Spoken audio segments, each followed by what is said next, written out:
Não chegou o momento ainda, precisamos ainda dela para aprender muita coisa. Então não vamos ser curados naquele momento ali. Jesus não curou todos os doentes.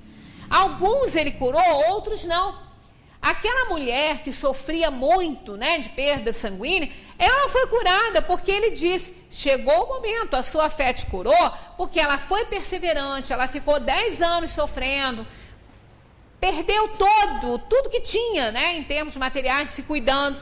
Então chegou o momento dela se curar. Quando ela tocou as vestes de Jesus, ela se curou. Mas ele tocou tantos doentes e não curou todos, né? Então, porque não estava no momento. Então, quando a gente diz o merecimento, é aquele merecimento não no sentido que a gente entende assim, então eu sou ruim e não mereço. Não, não é dessa forma, não é com essa conotação.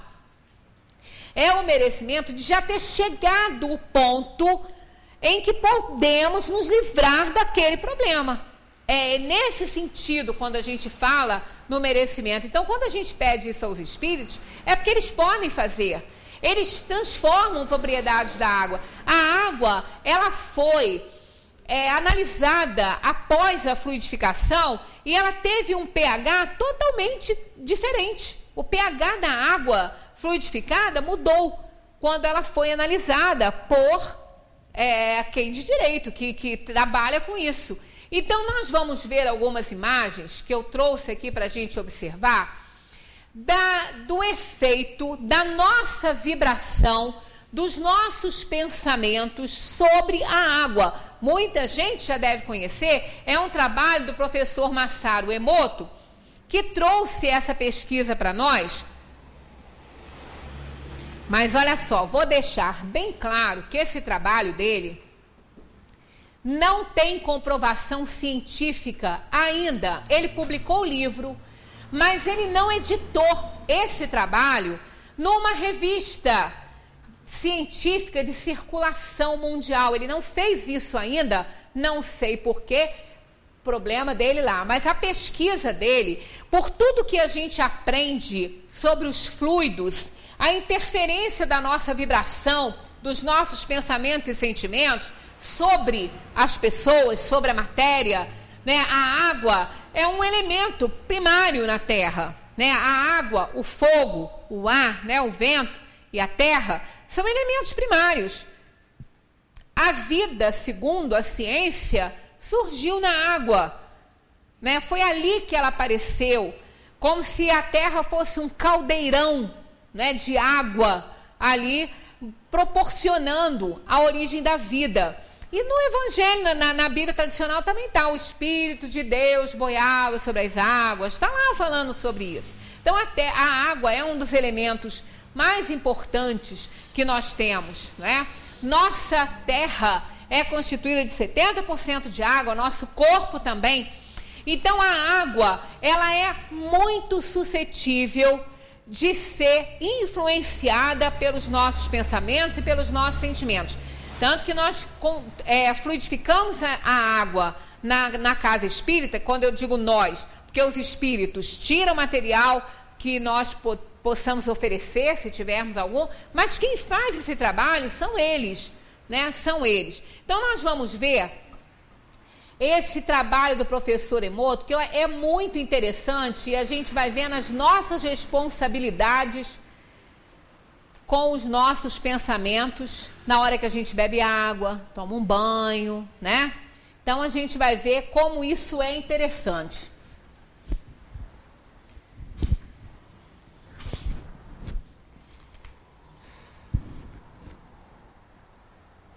A mensagem da água. Masaru Emoto, cientista japonês, demonstrou como o efeito de determinados sons, palavras, pensamentos e sentimentos alteram a estrutura molecular da água. A técnica consiste em expor a água a esses agentes, congelá-la e depois fotografar os cristais que se formam com o congelamento. Molécula de água no momento de seu nascimento, ou seja, na saída da nascente. Olha que lindo, né? O cristalzinho, o gelo, foi fotografado e a molécula tem essa forma aí. Parece uma flor, né? Um cristal. Molécula de água de um rio poluído. Olha que imagem, né? O doutor Emoto colocou água entre dois alto-falantes que emitiam o som de uma oração. E após algum tempo, congelou a água e fotografou os cristais que se formaram. Parecido, né, com a água no início, né? Podemos reparar, vocês podem ir olhando as outras também, todas elas são sextavadas, né? Essa molécula ela tem 6 pontos. A mesma molécula antes do som da oração. Parece do rio poluído. Molécula de água exposta à energia do som de área para corda em sol de Bach. Música clássica. E a outra, um heavy metal, ao som daquele rock pesado, né? Olha a diferença, né?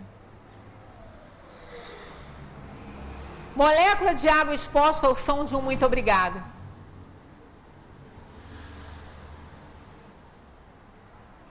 Molécula de água exposta ao som de uma ameaça de morte. Molécula de água exposta ao som da voz de Adolf Hitler.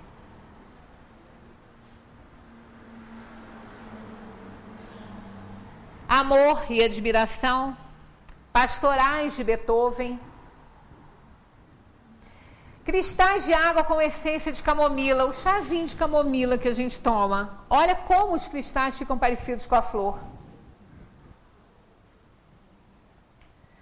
Aí, ela fala no ouvidinho aqui do rapazinho: amor, não deixa ninguém esquecer que nós, seres humanos, somos compostos de 70% de água. Aí a gente fica imaginando, 70% de água no corpo. O dia que a gente está chateado, com raiva do mundo, com ódio, com um sentimento de vingança, querendo matar alguém. Olha o que nós fazemos com o nosso corpo.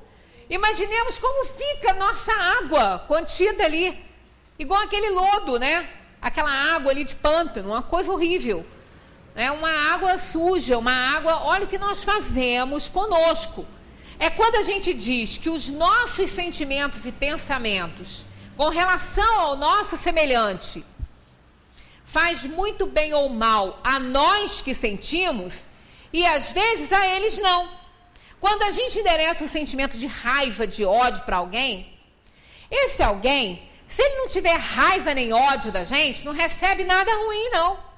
Ele tem uma proteção, que é a sintonia do pensamento dele, que não está na sintonia nossa. Agora, nós poluímos o nosso ambiente, nós poluímos a nossa mente, pintamos quadros horríveis que os espíritos vão ver e os ruins vão se assimilar a nós. E fazemos isso com o nosso corpo.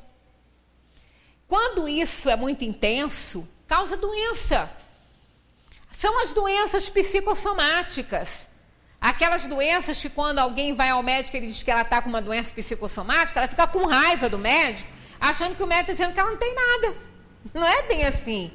Quantas pessoas vão ao consultório médico, aquele médico mesmo, né, no sentido verdadeiro da palavra, ela vai ao consultório, aí ela fala assim, olha, quando eu vou ao consultório daquele médico, eu saio melhor de lá, sem tomar nada. Por quê? A vibração boa, bons fluidos, né, pensamento bom, que assimila e manipula inconscientemente os fluidos que estão ali e substitui célula doente por célula saudável, a pessoa já sai dali melhor.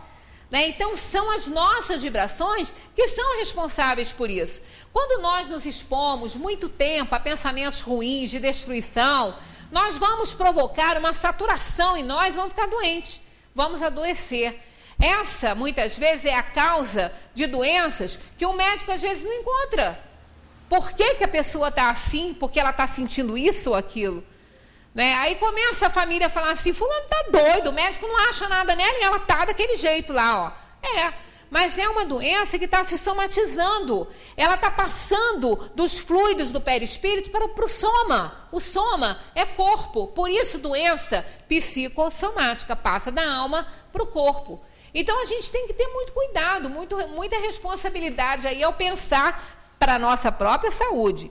Se um simples obrigado muda uma molécula de água, imagine o que uma prece, palavras de amor, fraternidade, encorajamento, amizade podem fazer percorrendo o nosso corpo carregado de água.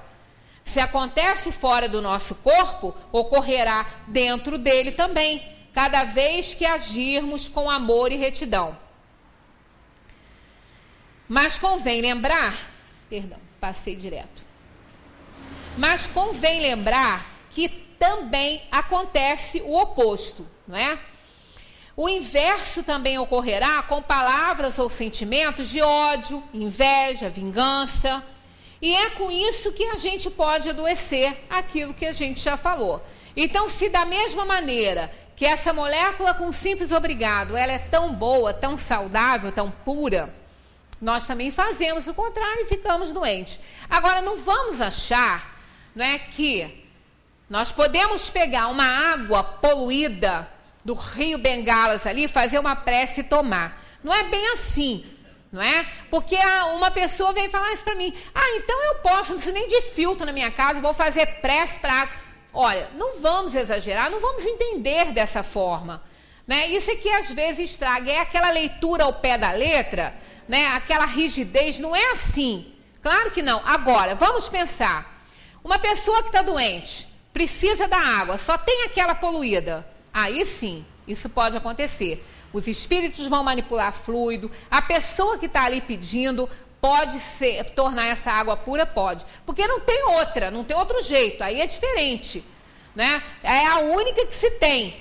Então, a impureza vai ser neutralizada pelos pensamentos, pela oração, pela prece. Agora, não vamos achar, né, que vamos ter que dar trabalho aos espíritos para manipular fluidos, para purificar uma água que nós podemos fazer com o filtro na nossa casa, com aparelhos, né, com elementos químicos e com N situações que a gente pode fazer para purificar a nossa água. Então, não vamos fazer esse exagero, né? Assim sendo, se a água poluída faz mal para a saúde, pensamentos e palavras ruins também o fazem. E porque a gente está falando em água, vamos cuidar muito da nossa água. Qual é a molécula que nós queremos dentro de nós? Molécula dos bons sentimentos, que estão aí, ou as outras, dos maus sentimentos, que são ali, né, do outro ladinho. Então, é aquela história, responsabilidade ao pensar, responsabilidade ao vibrar, né, ao sentir, mas responsabilidade também na matéria. Não poluir a água do planeta. Ninguém vai ficar sem água. Não existe essa possibilidade. A quantidade de água que temos no planeta é a mesma desde a criação da Terra. Porque isso é um vai e vem do processo de evaporação dos mares, dos lagos, dos rios, e o retorno pela chuva, que vai se embrenhar na terra e vai para os lençóis freáticos. Isso tudo, a água da terra não vai acabar nunca. Nunca. Agora, não vamos pensar que nós vamos ter água potável sempre. Nós não vamos, com as nossas atitudes, nós não vamos acabar com a água do planeta, mas nós vamos acabar com a água potável. Poluindo, sim, nós vamos acabar com a água potável. Nós não vamos acabar com o elemento água, que isso é impossível. Ela não acaba. A água do planeta só acabaria ou diminuiria caso nós tivéssemos um fenômeno solar de hiperaquecimento e de irradiação solar tão forte que pudesse evaporar essa água do planeta. Futuramente, lá para 50 milhões de anos, pode até acontecer, mas não é o caso nosso.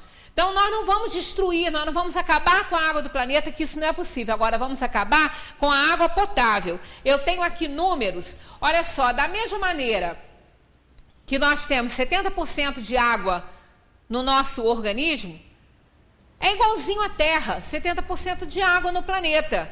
3/4 do planeta é de água. Olha, ele é pequenininho em relação ao universo, mas para nós é um gigante, né? A Terra para nós é muito grande. Então, quando ela é vista de cima, a gente só vê água, né? Muito mais água do que terra. 3/4 de água do planeta, da extensão do planeta é de água. Sabe quanto nós temos de água potável? 0,008%. Tá? Isso aí. Então, nós não vamos acabar com a água, mas vamos acabar com a água potável, sim. Se a gente continuar jogando lixo nos rios, remédios de vaso abaixo, porque muita gente, né, despeja lá no vaso, aquilo tudo contamina as águas. Os peixes estão contaminados, estão cheios de hormônio, porque são jogados remédios nas águas, no esgoto, que vai para os mares. Contamina toda a vida marinha. Né? Os peixes estão morrendo, daqui a pouco a gente não tem alimento, porque não tem mais água limpa. Então, água nós vamos ter muito. Olha, em alguns lugares da Terra já não existe mais água potável. No Sudão, Delhi, na Índia, é uma imagem que eu queria ter trazido também, mas ela não está aqui, eu ainda vou trazer. As crianças, os habitantes, eles recebem um canudo grande, com filtro na ponta, para eles beberem água do pântano. Então, eles só conseguem sorver água ali, não tem mais água ali no planeta, naquela região ali.